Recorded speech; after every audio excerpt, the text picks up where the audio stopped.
فطرانے فصلانے اور کھال چمڑوں کے متعلق اہم سوال یہ ہے، کیا فطرانہ فصلانہ کھال چمڑے بطور معاوضہ، بطور تنخواہ یا بطور اجرت دینا اور لینا جائز ہے؟ یاد رکھیں، اس کا جواب یہ ہے کہ یہ بالکل جائز نہیں ہے۔ فطرانہ فصلانہ کھال چمڑے بطور تنخواہ دینا اور لینا یہ ناجائز ہے۔ صدقۃ الفطر فطرانے کے مصارف وہی ہیں جو زکوٰۃ کے مصارف ہیں، اور اسی طرح فصلانہ جو فصل نکلنے کے وقت ادا کیا جاتا ہے، اس کو عشر، نصف عشر بھی کہتے ہیں کہ مکئی، گندم یا چاول جب نکلتے ہیں تو لوگ وہ فصلانہ عشر کی صورت میں یا نصف عشر کی صورت میں ادا کرتے ہیں۔ تو ان کا بھی مصارف وہی ہے جو اللہ رب العزت نے سورۃ التوبہ آیت نمبر 60 میں بیان فرمائے۔ اللہ رب العزت نے ارشاد فرمایا، انما الصدقات للفقراء والمساکین والعاملین علیہا والمؤلفۃ قلوبہم وفی الرقاب والغارمین وفی سبیل اللہ وابن السبیل۔ یہ 8 مصارف اللہ رب العزت نے بیان فرمائے ہیں سورۃ التوبہ آیت نمبر 60 میں۔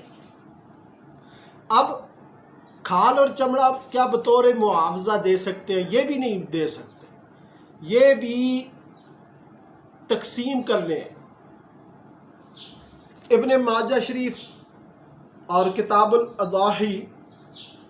حدیث نمبر ہے 3157۔ حضرت مولا علی اس حدیث کے راوی ہیں، فرماتے ہیں کہ رسول اللہ صلی اللہ علیہ وسلم نے مجھے حکم دیا کہ میں قربانی کے جانور کے گوشت پوست کو اور اس کی جول کو مساکین میں تقسیم کر دوں۔ سنن ابن ماجہ۔ تو اس سے یہ پتہ چلا یہ بھی مساکین کو دی جائے، یہ بطور معاوضہ، بطور اجرت نہ دی جائے۔ اس کے علاوہ جو لوگ زکوٰۃ، فطرانہ فصلانہ کھال چمڑے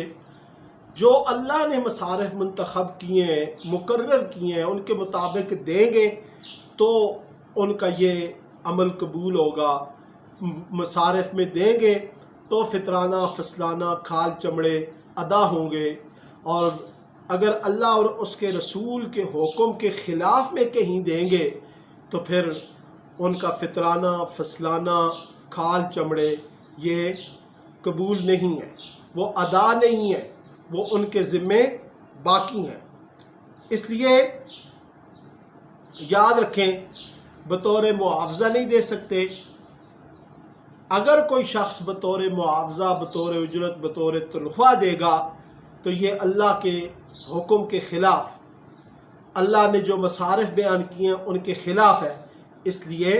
یہ ادا نہیں ہوں گے، یہ ان کے ذمے باقی رہیں گے۔ اب یہ سوال پیدا ہوتا ہے کہ جہاں ائمہ و خطباء کو بطور معاوضہ فطرانہ فصلانہ یا کھال چمڑے دیے جاتے ہیں تو ان کا کیا حکم ہے؟ ان کا یہی حکم ہے، یاد رکھیں، اگر بطور معاوضہ یا بطور اجرت یا بطور تنخواہ یہ دیے جاتے ہیں تو یہ لوگوں کا دینا اور ائمہ اور خطباء کا لینا ناجائز ہے۔ یہ ایگریمنٹ، یہ معاہدہ یہ غلط ہوا ہے، کیونکہ آپ اگر اپنا فطرانہ فصلانہ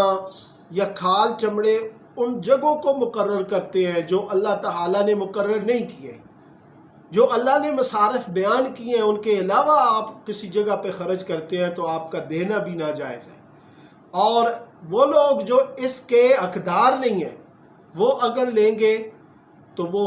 نہیں لے سکتے، ان کا لینا بھی ناجائز اور منع ہے۔ فتاوی شامی جلد نمبر 9، فتاوی شامی جلد نمبر 9 اور صفحہ نمبر ہے 9 اور 10، اس میں کون الاجرتی والمنفعتی معلوماتین، اور اسی طرح فالشرط بین القدر والصفت، اس کے تحت در مختار اور رد المختار میں یہ مسئلہ لکھا ہوا ہے کہ اجارہ یعنی اجارہ ایسی شروط فاسدہ سے فاسد ہو جاتا ہے جو عقد کے خلاف ہوں۔ اگر عقد کے خلاف ہوں تو وہ شے جو بیع کو فاسد کر دیتی ہے وہ اجارے کو بھی فاسد کر دیتی ہے، جس طرح کہ ماجور مجہول ہو یا اجرت یا مدت یا کام کرنا مجہول ہو تو وہ جائز نہیں ہے، اس لیے یہ طریقہ کار درست نہیں ہے۔ اب 2015 میں نے جب یہ سوال بھیجا گولڈا شریف دربار عالیہ گولڈا شریف میں کہ کیا یہ طریقہ کار ٹھیک ہے، درست ہے کہ گاؤں کے لوگ اس کو بطور تنخواہ بطور اجرت ائمہ اور خطباء کو دیتے ہیں اور وہ لیتے ہیں، تو 2015 میں فتاوی گولڈا شریف سے جو فتویٰ آیا، مفتی اشرف صاحب نے جو فتویٰ دیا وہ لکھتے ہیں کہ مذکورہ اشیاء جو سوال میں چیزیں مذکور تھیں وہ فطرانہ فصلانہ اور کھال چمڑے تھے۔ وہ لکھتے ہیں مذکورہ اشیاء فطرانہ فصلانہ کھال چمڑے اگر بطور تنخواہ بئی معنی کہ انہیں امام منتخب کرتے ہوئے انہی اشیاء کو عوض مقرر کیا گیا ہو تو پھر لوگوں کا دینا اور امام صاحب کا لینا جائز نہیں ہے۔ تو یہاں سے یہ پتہ چلا کہ آپ معاوضے کے طور پر، اجرت کے طور پر، تنخواہ کے طور پر نہ دے سکتے ہیں اور نہ ہی کوئی ائمہ اور خطباء ان کو لے سکتا ہے۔ اور دوسرا سوال 2019 میں جو جامعہ نظامیہ لاہور سے مفتی اکمل صاحب سے پوچھا گیا، جو انہوں نے فتویٰ دیا مولانا فیصل صاحب کے جواب میں، ان کے سوال کے جواب میں، تو انہوں نے یہ لکھا ہے اگر علاقے میں مسجد کی خدمات کرنے والوں ائمہ اور خطباء کو کچھ نہ کچھ دینا لازم ہو یا فریقین نے بہمی رضامندگی کے ساتھ لینا دینا قرار پایا ہو لیکن اجرت مقرر نہ ہو، ادائیگی کی مدت مجہول ہو، سائل کا سوال بھی اسی صورت کے متعلق ہے، تو اس صورت میں ذکر کردہ طریقہ کار اجارہ فاسدہ کو مستلزم ہوتا ہے کہ دینی خدمات بجا لانے والوں کے لیے رقم اور اجرت اور ادائیگی اور مدت مجہول ہے، لہذا اجارہ فاسدہ کرنا شرعاً ممنوع، ناجائز، حرام ہے، جس کی وجہ سے فریقین پر شرعاً یہ واجب ہوتا ہے کہ ایسے معاہدے کو ختم کر دیں، اگر ختم نہ کریں تو دونوں فریقین ہی گناہگار ہوں گے۔ تو اس لیے اگر لوگوں نے اور ان ائمہ اور خطباء نے لا علمی کی وجہ سے ایسا کر لیا کہ ایگریمنٹ معاہدہ کر لیا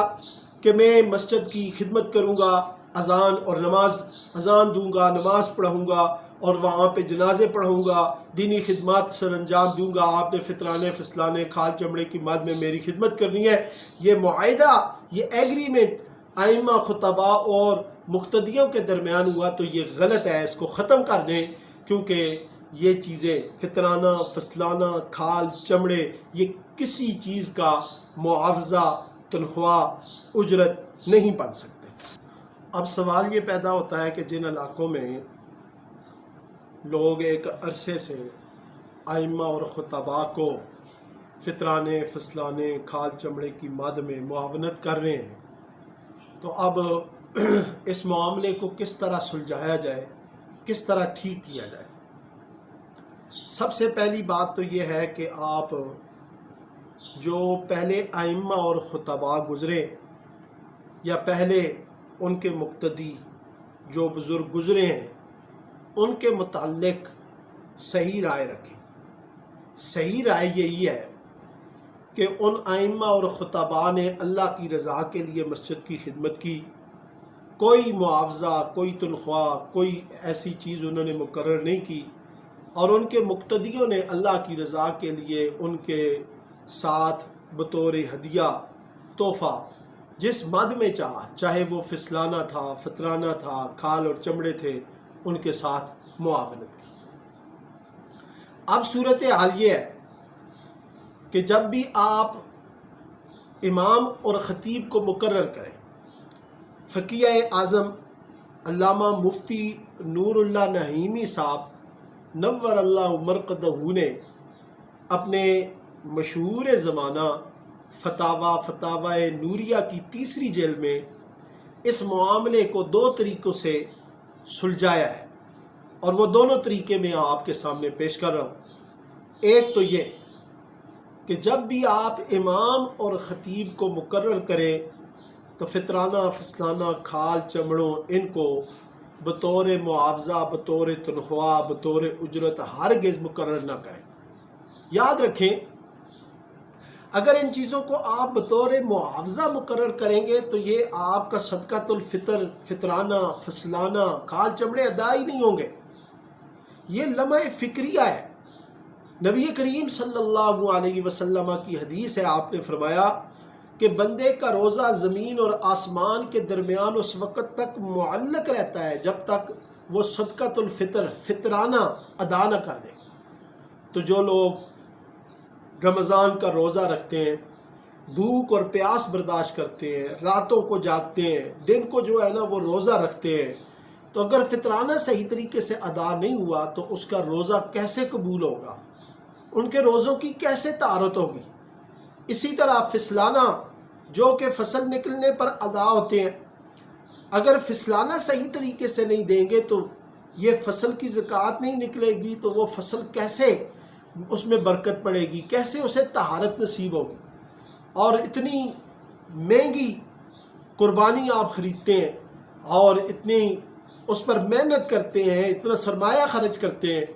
اگر کھال اور چمڑے کی وجہ سے وہ قربانی اللہ کی بارگاہ میں قبول نہ ہو تو یہ کتنا بڑا نقصان ہے۔ اس لیے ان چیزوں کو کسی صورت میں بطور معاوضہ نہیں منتخب کیا جائے، نہ ہی مقرر کیا جائے۔ اس کا طریقہ کار یہی ہے کہ امام اور خطیب کو جتنی بھی آپ کی استطاعت بنتی ہے کوئی تنخواہ مقرر کر لے، اور اس کے بعد کھال چمڑے اور فطرانے فسلانے کی صورت میں ان کے ساتھ تحفتاً ہدیتاً یہ خدمت کریں۔ تو اس طرح یہ طریقہ کار جائز ہے۔ یہ ایک وجہ۔ اور دوسری وجہ یہ ہے کہ امام اور خطیب جو بھی ہیں وہ اعلان کر دیں کہ میں فی سبیل اللہ کے گھر کی خدمت کروں گا، اور اللہ کے گھر کی ڈیوٹی، اذان، نماز اور جنازے اور دیگر معاملات جو دین کے ہیں ان کو زندہ رکھوں گا، تو آپ جو چاہیں میری خدمت کر دیں۔ تو اب یہ معاوضہ طے نہیں ہوا، یہ کسی چیز کی اجرت اور تنخواہ طے نہیں ہوئی، تو وہ فی سبیل اللہ خدمت کر رہے ہیں، تو آپ فی سبیل اللہ کی رضا کے لیے کھال چمڑے فطرانے فسلانے کی صورت میں ان کی خدمت کر سکتے ہیں۔ تو یہ اللہ رب العزت نے ارشاد فرمایا تعاونوا علی البر والتقوی، کہ تم ایک دوسرے کے ساتھ نیکی میں اور تقوی میں تعاون کرو۔ تو امام اور خطیب اس چیز کا زیادہ حقدار ہے، جو تمہاری نمازوں کا ضامن ہے، تمہاری اذانوں کا ضامن ہے اور تمہارے جنازوں کا ضامن ہے، تو اس کے ساتھ نیکی کرنا، ان کے ساتھ حسن سلوک سے پیش آنا، یہ دوسرے لوگوں کی نسبت زیادہ بہتر ہے اور زیادہ اچھا ہے۔ تو اللہ رب العزت ہمیں اس معاملے میں ہماری رہنمائی فرمائے، اور اللہ رب العزت ہمیں حقیقت تک پہنچنے میں جو ہے نا وہ کامیابی نصیب فرمائے۔ وآخر دعوانا ان الحمد للہ رب العالمین، وصلی اللہ تعالی علی حبیبہ محمد وآلہ واصحابہ وبارک وسلم۔ سبحانک اللہم وبحمدک، اشہد ان لا الہ الا انت، واستغفرک واتوب الیک۔